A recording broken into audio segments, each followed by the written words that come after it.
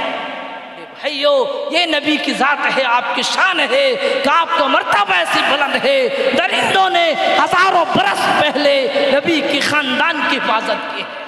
اس لیے میرے بھائیو وقت ہو گئی، اب نقیب جلسہ اشارہ بھی دے دیے اور میرے بعد بھی علماء کرام موجود ہیں، کیا جو ہے تفصیلی باتیں پھر کبھی موقع ہوگا انشاءاللہ کیا جائے گا۔ اللہ تعالی ہم سب کو عمل کی توفیق عطا فرمائے۔ وآخر دعوانا الحمد